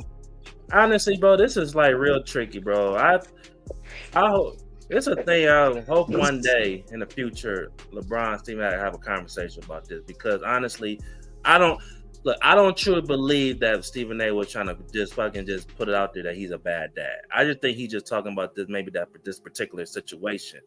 You know what I'm saying? But him just talking about he's just a bad dad, I don't think Stephen A. is pushing that narrative. What? And I see him praise LeBron so many times, even though he has his opinions about it. I don't know, that's his way of being sarcastic, but how many times have you seen him dog LeBron out? I just don't believe that, bro. How many times you seen him talk shit about LeBron? It's not talk shit as him as a I don't really the way he commentate on him in the game and shit and talk about his game. You ever heard Stephen A. throw some shit that's not even really rational? You can tell it's a personal shot when it pertains to LeBron James' game. Every time I see Stephen A., it's just me. You know, I don't even watch First Take like that. But when I seen Stephen have an opinion about LeBron, let me tell you that it wasn't never on the level as a Skip Bayless. Anything about LeBron with Stephen A. was all about Jordan, comparing him to Jordan. But as a player, I never heard Stephen A. talking about him as a player. You know what I'm saying? Yeah, I said plenty of times like he's a best. Gave LeBron right now, he's the best player in the league at the current time when he was at his prime. Only time I saw a disagreement with Stephen A. when it come to comparing him to Jordan. Well, I would tell you need to watch some more. You need to watch some more. It wasn't never on the level of the Skip Bayless. Right. You need to go. Look, it ain't got to be on the level of Skip Bayless. You need to go watch some more. When LeBron went down into Miami, Stephen A. was dogging that shit out. Not because he's a basketball player trying to put himself in the best position to win. He called it weak. The weakest move I've ever seen in NBA history. No, it wasn't. That was a slick shot. That was not a real, true basketball take. And then turn right around and call KD is the weakest move. Like, if Stephen A. got a better job offer from Fox Sports, offering him $200 million for 5 years, you don't think Stephen A. gonna take his talents out there to the West Coast? Okay, I get it. Okay, I do remember those saying shit. Like, Stephen A. been criticizing this dude for the longest. It ain't just been. He ain't been praising LeBron, and when he praised LeBron, he do it with a little. Stephen A. know how to talk to dudes like a girl. I put it like that. He know how to give you a compliment while having an insult attached to it at the same time. That's what Stephen A. do all the time. He do. And LeBron see that shit. Think about it. He's been getting criticized in the media since he was 16 years old. He know this shit. Stephen A. and Skip Bayless built their career off of talking about fucking LeBron James. Tell me I'm lying. And Stephen A. was on Sports Center before first taking all this shit.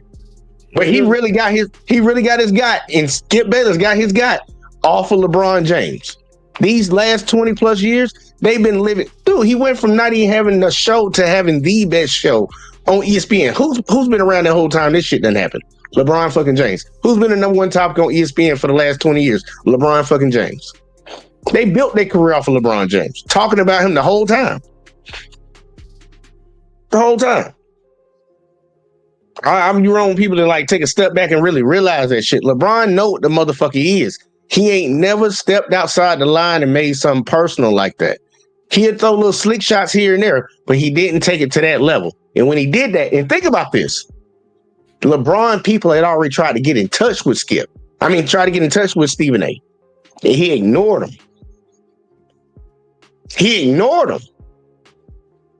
It's like somebody say something crazy about you and your family and shit. So you try to call them and say something to them, and they just send you right the voicemail. What you gonna do next time you see him? You gonna say something to him, right? Yeah. That's what LeBron did. He said something to him. He had an issue and had his people. And think about this in the middle of the damn season. He been talking about LeBron for 20-something years, and that man ain't said nothing to him. He said nothing to him.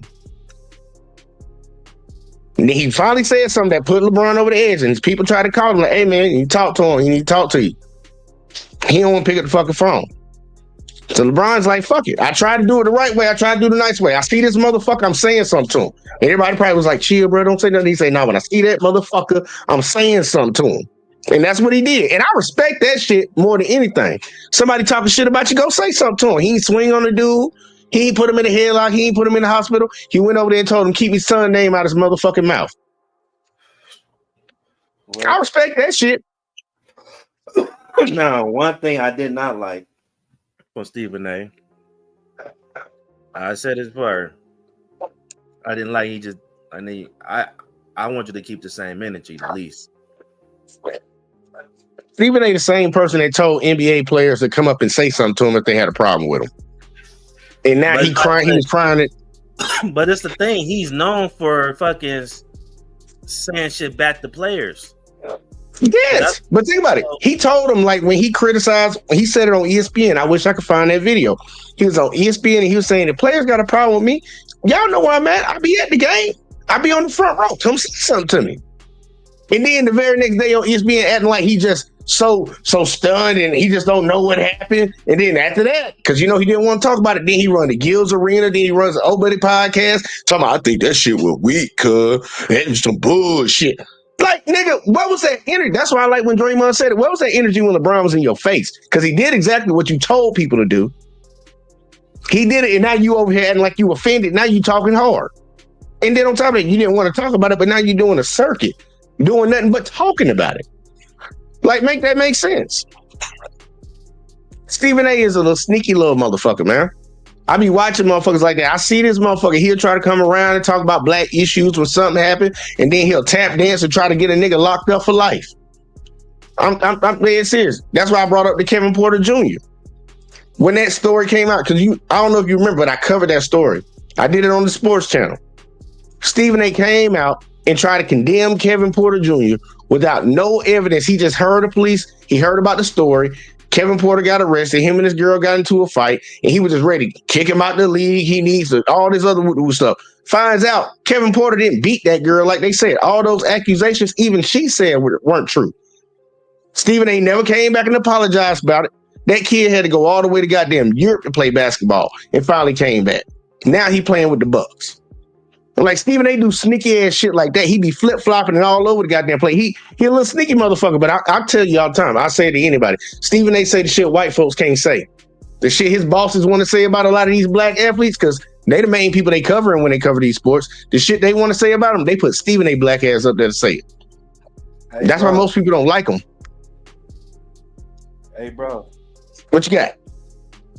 not to get off topic, but you fuck with Alabama State? What, ASU? Yeah. Wow, what's up? They made it to the tournament or something?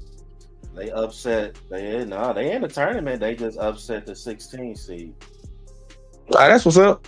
I ain't check my bracket and see how I did on that. Yeah, damn, Hail Mary full court, and they caught it and scored. It was like the win the game type shit. That's what's up right now. Who I pick? I thought you Who fucked they? with. Nah, ain't shit. Nah, man. They one of those smaller schools down here and shit. Who they play? St. Francis. St. Francis. Okay, I see it. Yeah, so they'll get in. Oh no, this ain't. Oh, They both the 16 seed. Okay. Yeah, they these are play-in games right now. These are ones where they play for a spot. No, they play for a spot. This the tournament. Yeah, this the tournament. Yeah, I'm saying they have teams in both what you call it that's trying to play in to get a spot out of the 32 teams. They play in to try to they give them, like Alabama State's playing St. Francis, San Diego State's got to play North Carolina, American plays St. Mary's, and Texas plays Xavier. If they get in, then they end up going up to play in the actual first round of the tournament. They'll end up playing. Let's see who the fuck they match up with. Like North Carolina, whoever wins out of North Carolina, San Diego State, they'll get into the tournament in the first round game they play. It'll be against Ole Miss. It's the first round. It's not the first round. This ain't the true first round. It's like the NBA play-in game, the play-in tournament. Like the playoffs ain't started yet. They trying to play in to see who's gonna get in. They not technically in the tournament yet. Nigga, this is no, because they announced all this shit the other day. Well, here, I'd say you go look at a bracket and you'll see what I'm talking about. Okay. Yeah, go look at the college back, because we got brackets going right now. These are playing games. These games don't even count. Like when we pick a team, like for the first round matchup, like you don't pick on these teams. Like if you build your bracket, you're a bracket buster, March Madness bracket buster. You can't even pick who wins this game. Okay, I ain't never heard no shit like that. Okay. They always been doing it. It's usually just 4 teams, but now I think they expanded it to 8 teams. But yeah, it used to just be 4 teams would play against each other to get that final, the 16th spot. They're playing for the 16th spot in the tournament. So if they win this, they automatically play in the number 1 of the West, the East, the Midwest, and the South. Yeah, because I think ASU, they got to go play. I think they play Auburn. I think they play Auburn. Yeah, I think they play Auburn.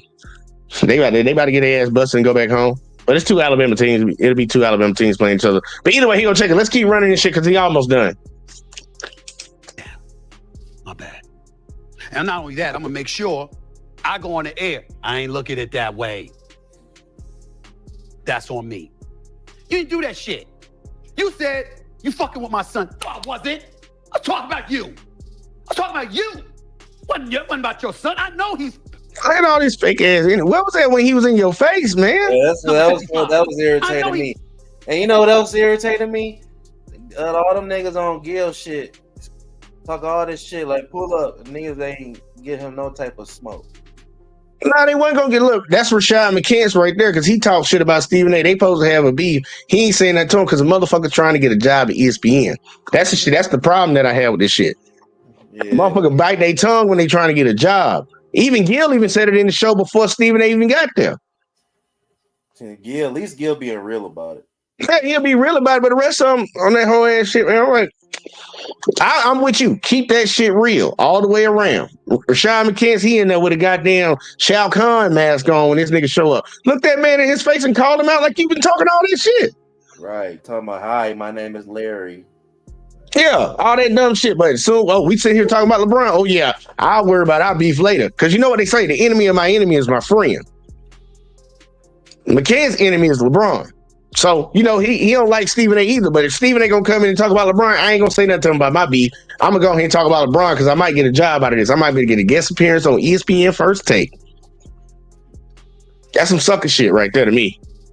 He got work to do. That's fucked up. I'm on my own. When number 1, we know I'm right. Number 2, we know the perspective that I'm coming from is real and it's authentic. Number 3, He set this up. Number 4, all you had to do was tell me. So that's what Stephen A. Smith said They on tried to, the nigga. podcast, and he double talks in my opinion because, like I showed in this video, LeBron James' team contacted him behind the scenes and warned him about what he had did. Stephen A. Smith took that opportunity to put that information on blast and basically called LeBron James and his team sensitive. And then he also, in that same segment, started going at Bronny James, highlighting his NBA numbers instead of his G League numbers. He highlighted his NBA numbers to paint the narrative and call out LeBron and was like, yo, you need to stop this as a father. And then now recently in his podcast, he just revealed that him and LeBron James don't fuck with each other, and it's been that way for over a decade. Excuse my language, LeBron and I don't really fuck with each other. It's primarily been high and by for more than a decade, and I'm fine with it, and so is she. Based off of that knowledge, knowing you guys don't fuck with each other, knowing that LeBron James and his team reached out behind the scenes, and then Stephen A. Smith, he takes that information public, and he didn't have to do that, and then he spent that entire segment calling out LeBron and Bronny James, and in my opinion, I guess LeBron felt like, yo, and I guess LeBron James took that as like, yo, I feel like this dude is playing me now, because we tried to handle it behind the scenes, but yet he goes publicly and then spends a 10-minute segment highlighting Bronny James' NBA numbers and then trying to plead with me as a father to stop this and talking to this guy like they have a personal relationship or anything like that. It was just distasteful in my opinion, especially knowing that you and this guy don't fuck with each other. So Nick Wright also talked about this as well on his podcast, and he was like, yo, if Kobe or MJ would have done this, this would have been in documentaries. People would have praised them. Okay, hold on. Why people are calling out LeBron. Okay, so if this is true, it is. No, wait. Let me finish. I'm just talking. But so when he said they try to reach out behind the scenes, okay, now my respect of is, I can see it a little different now. So I told you that. And look, you want to see it? You want to know how you know? It's just hitting me now. You want to know how you like this is true? That they reached out to Stephen A. Smith? Yeah, because he said it earlier. Yeah, he said it in the video. Yeah. So I'm like, I told you, like Stephen A. on some snake ass shit. He on that whole ass shit. So I think he, unless I missed it, but I ain't hear him say that he didn't answer it. I thought he said he talked to him, and that's why he said niggas get sensitive. No, watch it. Watch it again. Watch what he said. Next game. Let's check out that clip right here. Jefferson, you saw the video. So when he sat up there and said, when I'm talking as a dad, right? That's the only thing. That's the only thing I'm tripping. I don't give a F. That's right. It ain't that one. It's got talking to me about and pissed me off, and they know. That guy's right. Yeah, right here. My day job on ESPN earlier this morning, and I spoke about this, and I felt the need to elaborate even further because a couple of people text me and pissed me off, and they know who they are.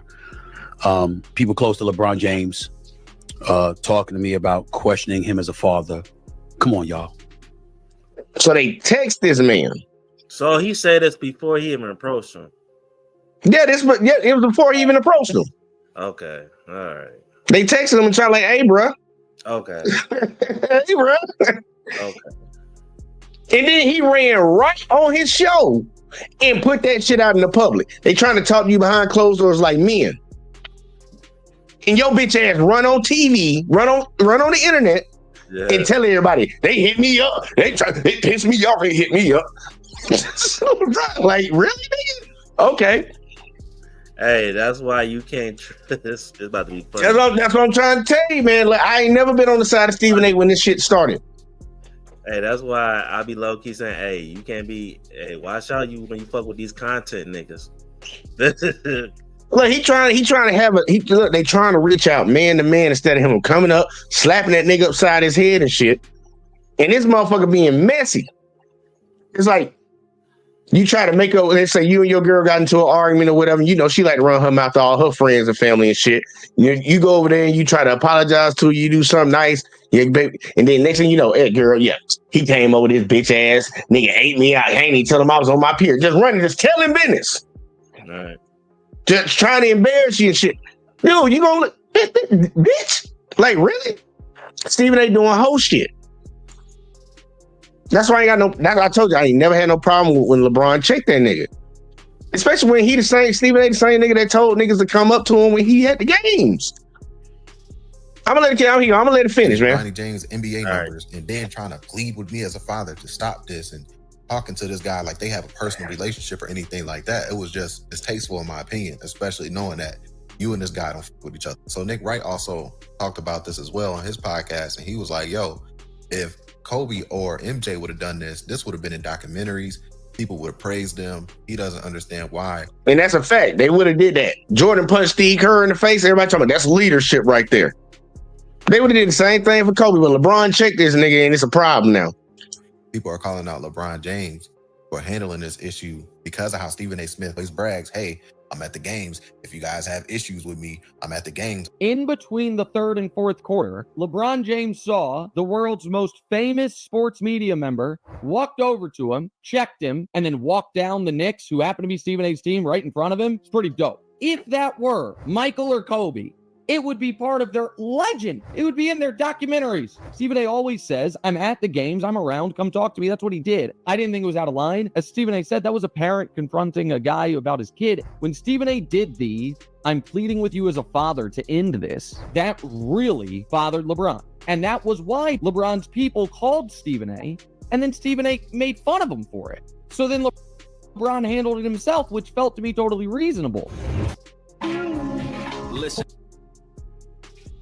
I'm like, let's just be real about it. And I'm trying to. I've been holding on to these videos for a hot minute. Now, like, I want people to get the true, full aspect of everything that's going on, to understand what Stephen A is doing, bro. And how he's trying to play it like he's the victim in the situation. Like, dude, you a grown ass man. You talking about this man as a father on TV and shit.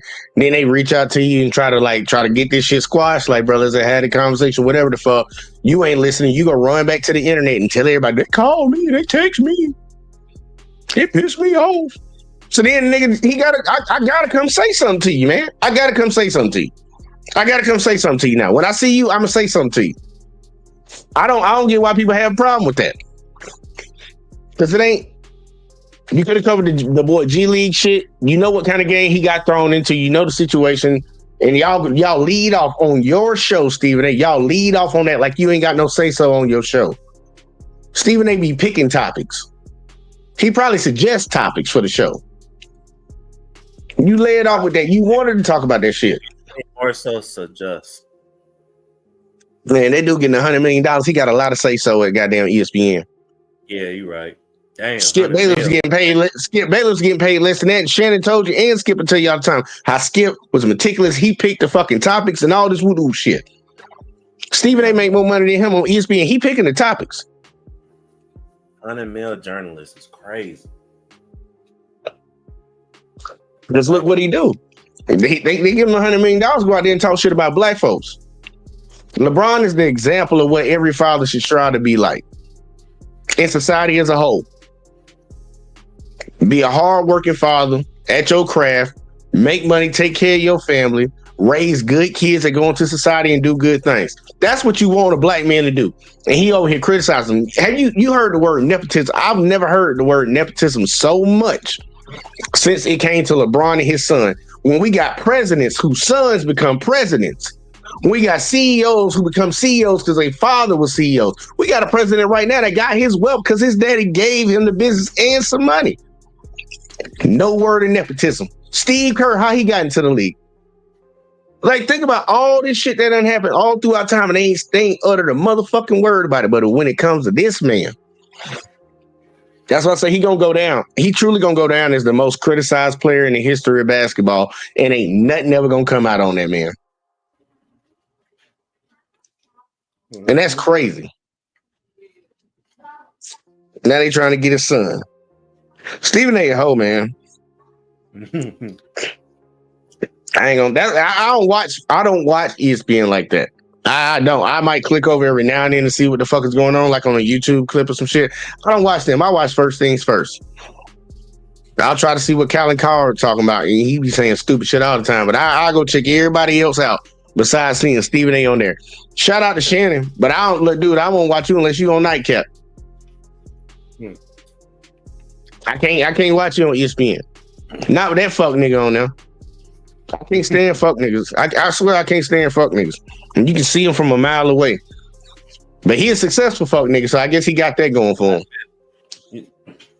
Do you only mess with Shannon Sharp because he fucking with LeBron?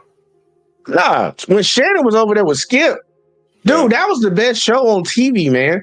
And Shannon, look, Shannon a good, like, people can disagree with him about a lot of different things he said. And since he ain't got on ESPN, he had some really bad takes. But the Shannon I know from Undisputed, dude, I fuck with Shannon. Shannon, he real. And Shannon ain't no simp either. You gotta respect that. All these simp ass motherfuckers out here nowadays. They got he keep it real. He professional, and I know you know what to say, not to say, but for the most part, he be saying that he be talking that shit. I can fuck with Shannon. He's somebody from around my parts. I know what's coming out of his mouth when he give his little sayings and shit. I can relate to it.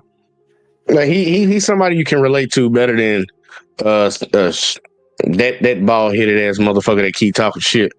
I can relate to Shannon a whole lot better than his ass. And then I don't like no coon ass motherfuckers. I've seen that dude on Fox News too many times trying to talk politics. Bitch, get off of that shit, bro. Stick to sports and do what you do. Oh. You know who I'm talking about? Forehead all the way into his neck. Oh, Stephen A? There you go. Yeah, he do that. I don't be watching him on that shit. Like, dude, I ain't got no respect for the dude, man. Look, he got $100 million over 5 years. Congratulations, you're getting $20 million a year. They gonna take that half of that shit in taxes. Congratulations, you're doing it, man. But in this situation, I can't side with him. I think he's very manipulative in this situation. He's trying to play it for game. And he fucking with this dude. He's been fucking with this dude for years, man. Over 20 years, man. Like, when you gonna let that shit go, bro? Because I promise you, after LeBron retired, he'll still be a conversation on ESPN. Because Stephen A. gonna bring him up. I can guarantee you that. I think that nigga pie as hell. But give me your final thoughts on it before we get up out of here.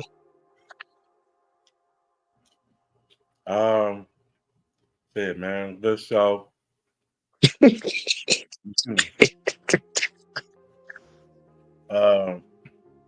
Lakers going to the finals. Yeah, man. Man, it would be nice if they did, but I prefer my Warriors over them. But I ain't gonna hold you on that. Tell them where to find you at. Yeah, man. Not bad. I'm eating. I can tell. Catch me on Big Back for Life. You know what I'm saying? Instagram, TikTok, YouTube.